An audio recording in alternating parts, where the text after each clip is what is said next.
बिहार में दूसरे चरण के लिए 17 जिलों की 94 सीटों पर वोटिंग हुई। 54% लोगों ने वोट डाले। दूसरे चरण की वोटिंग में तेज प्रताप तेजस्वी की किस्मत दांव पर। राघोपुर सीट से किस्मत आजमा रहे तेजस्वी। बिहार के राज्यपाल फागू चौहान ने राजभवन कॉलोनी में पोलिंग बूथ पर वोट डाला। मुख्यमंत्री नीतीश कुमार ने भी वोट किया। बिहार के डिप्टी सीएम सुशील मोदी ने पटना में मतदान किया। केंद्रीय मंत्री रविशंकर प्रसाद ने भी वोट किया। रविशंकर प्रसाद ने कहा, चिराग से हमारा कोई रिश्ता नहीं। चिराग पासवान ने खुद एनडीए से बाहर जाने का फैसला किया। पूर्व सीएम राबड़ी देवी ने सीएम कैंडिडेट तेजस्वी यादव के साथ वोट किया। बोली, बिहार में बह रही है बदलाव की गंगा। तेजस्वी यादव ने कहा, बिहार में हर कोई सरकार से नाराज है। रोजगार, महंगाई से लेकर भ्रष्टाचार जैसे मुद्दों पर हो रही है वोटिंग। चिराग पासवान ने खगड़िया में वोट डालते हुए कहा, लोकतंत्र ने आज तकदीर बदलने का मौका दिया है। तेजस्वी ने प्रधानमंत्री के नाम चिट्ठी लिखकर कहा, उम्मीद है आप पिछले 6 साल में बिहारियों से किए गए वादे नहीं भूले होंगे। पटना के फतुहा में चुनाव के दौरान आरजेडी समर्थकों की गुंडागर्दी। सुनारू इलाके में वोट डालकर लौट रहे परिवार को पीटा। वैशाली में भी आरजेडी कार्यकर्ताओं की दबंगई। दूसरी पार्टी को वोट डालकर लौट रहे शख्स की जमकर पिटाई की। यूपी, गुजरात समेत 10 राज्यों की 54 विधानसभा सीटों पर उपचुनाव की। एमपी के 28 विधानसभा सीटों पर मतदान हुआ। मध्य प्रदेश में 66.37% लोगों ने मतदान किया। यूपी में 51.57%। उपचुनाव में गुजरात में 97.98% वोटिंग। हरियाणा में 68%। छत्तीसगढ़ में 72%। झारखंड में 62.51% लोगों ने वोट किया। एमपी के मुख्यमंत्री शिवराज सिंह चौहान ने वोटिंग से पहले घर में पूजा की। देवी के सामने मंत्रोच्चारण करते नजर आए। केंद्रीय मंत्री नरेंद्र सिंह तोमर ने पत्नी के साथ ग्वालियर में वोट डाला। बीजेपी सांसद ज्योतिरादित्य सिंधिया ने भी वोट किया। एमपी के मुरैना में कई जगहों पर वोटिंग के दौरान फायरिंग। पुलिस ने वक्त रहते एक्शन लिया। कांग्रेस नेता दिग्विजय सिंह ने फिर ईवीएम पर सवाल उठाए। कहा, ईवीएम का चिप हैक किया जा सकता है। एमपी उपचुनाव में दिग्विजय सिंह ने लगाया बूथ कैप्चरिंग का आरोप। कहा, कई पोलिंग बूथ से कांग्रेस के पोलिंग एजेंट्स को हटाया गया। दिग्विजय ने एक सब इंस्पेक्टर पर लोगों से जबरदस्ती वोट डलवाने का आरोप लगाया। कहा, चुनाव आयोग से शिकायत की है। शिवराज सिंह चौहान का पलटवार। नतीजों से पहले हार की भूमिका बना रही है कांग्रेस। एमपी में उपचुनाव को लेकर शिवराज सिंह चौहान का दावा, सभी 28 सीटें जीतेंगे। शिवराज ने कहा, अधिकारियों को धमका रही है कांग्रेस। बोली, ये धमकी लोकतंत्र का मजाक और अधिकारियों का अपमान है। दिग्विजय की ईवीएम वाले बयान पर शिवराज का पलटवार। कहा, 2011 में जब तुम्हारी सरकार थी तब ईवीएम ठीक ठाक खराब हो गया। पहलवान योगेश्वर दत्त ने हरियाणा के भैंसवाल में वोट डाला। बड़ौदा सीट से बीजेपी टिकट पर चुनाव लड़ रहे हैं। यूपी के फिरोजाबाद में उपचुनाव का बहिष्कार। स्थानीय लोगों ने कहा, जब तक रोड नहीं तब तक वोट नहीं। झारखंड के बेरमो में भी उपचुनाव के लिए डाले गए वोट। सोशल डिस्टेंसिंग का पालन करते हुए वोटिंग हुई। गुजरात के लींबड़ी विधानसभा उपचुनाव के लिए वोटिंग। सुरेंद्रनगर पोलिंग बूथ पर बीजेपी प्रत्याशी किरीट राणा ने वोट डाला। बेंगलुरु के आरआर नगर सीट पर वोटिंग। कांग्रेस कैंडिडेट एच कुसुमा ने वोट किया। तेलंगाना के सिद्दीपेट के एक होटल में भिड़े बीजेपी और टीआरएस के नेता। घटना के दौरान टीआरएस विधायक सीके किरण भी मौजूद थे। सहरसा की रैली में बोले प्रधानमंत्री मोदी, आत्मनिर्भर बिहार के लिए लोग कटिबद्ध। बिहार में सामर्थ्य की कमी नहीं। प्रधानमंत्री मोदी ने आरजेडी पर फिर हमला बोला। जंगल राज ने बिहार के सामर्थ्य से किया न्याय। इन लोगों ने गरीब को चुनाव से दूर किया। प्रधानमंत्री ने कहा, पहले गरीब को अपनी सरकार चुनने का हक ही नहीं था। बूथ के बूथ लूट लिए जाते थे। मोदी का विपक्ष पर बड़ा हमला। कहा, जंगल राज वाले चाहते हैं भारत मां की जय और जय श्री राम के नारे न लगे। प्रधानमंत्री मोदी बोले, कोरोना से सफल लड़ाई बिहार ने लड़ी। मुफ्त राशन की व्यवस्था देखकर अमेरिका भी हैरान है। प्रधानमंत्री की देशवासियों से अपील, दिवाली, धनतेरस और छठ पर ज्यादा से ज्यादा लोकल चीजें खरीदें। अररिया के फॉरबिसगंज में प्रधानमंत्री मोदी ने भरी हुंकार। कहा, आज परिवारवाद हार रहा है, जनतंत्र जीत रहा है। प्रधानमंत्री ने कहा, बिहार में पहले जैसे हालात होते तो गरीब मां का बेटा कभी प्रधानमंत्री नहीं बनता। प्रधानमंत्री ने कांग्रेस और आरजेडी पर तंज कसा। कहा, जंगल राज और डबल युवराजों को बिहार ने नकारा।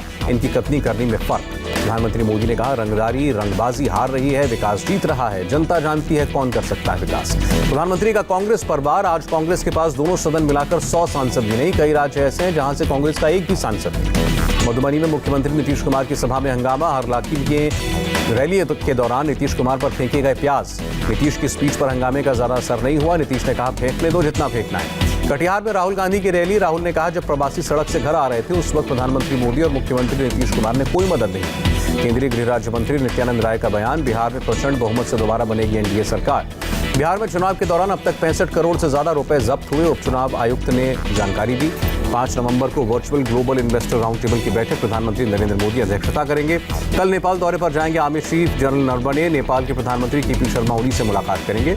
आमंत्रण के लिए आर्मी चीफ ने प्रधानमंत्री ओली का आभार जताया। नेपाली राष्ट्रपति विद्या देवी भंडारी से भी मिलने का कार्यक्रम। सेना प्रमुख नरवणे को नेपाली सेना के जनरल रैंक से सम्मानित किया जाएगा। सेना प्रमुख ने कहा, सम्मान की बात। जम्मू में एलओसी के पास 5 जिलों में 7,777 बंकर्स का निर्माण पूरा। रिहायशी इलाकों में पाकिस्तान करता है गोलीबारी। जम्मू कश्मीर के मेंढर में ट्रक तस्करी का खुलासा। सर्च ऑपरेशन के दौरान 2.5 किलो हेरोइन के साथ युवक गिरफ्तार।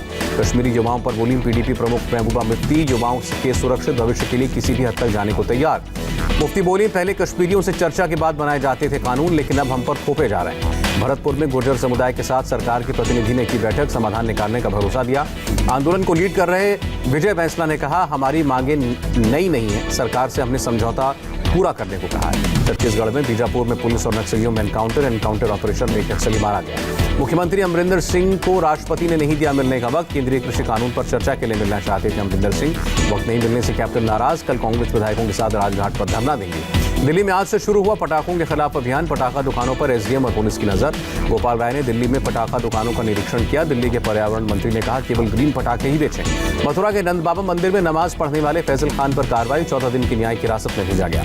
फैजल खान की corona report positive, police custody में मथुरा के निजी अस्पताल में भर्ती। मंदिर में नमाज के बाद मथुरा के गोवर्धन में मस्जिद में हनुमान चालीसा का पाठ, 4 गिरफ्तार। लखनऊ के पूरनपुर गांव में प्रॉपर्टी डीलर की गोली मारकर हत्या, पहले गाड़ी से टक्कर मारी फिर गोली मारी।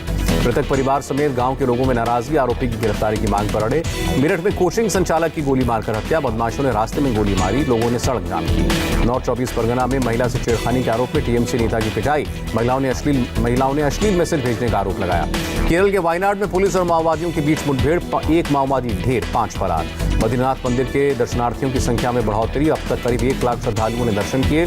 भारत में कोरोना के करीब 5,41,000 एक्टिव केस, अब तक 76 लाख मरीज रिकवर। देश में एक दिन में कोरोना से 490 लोगों की मौत, अब तक 1,23,097 लोगों ने दम तोड़ा। भारत में प्रति 10 लाख आबादी पर करीब 6,000 पॉजिटिव केस, दुनिया में औसत मृत्यु दर 154 से भारत काफी नीचे। भारत में अब तक 11 करोड़ 17 लाख लोगों का कोरोना टेस्ट हुआ, रिकवरी रेट 92% पर पहुंचा। दिल्ली में एक दिन में कोरोना के रिकॉर्ड 6,725 नए केस, एक दिन में 48 मरीजों की जान गई। महाराष्ट्र में 24 घंटे में कोरोना से 5,369 लोग पॉजिटिव, 113 की जान गई।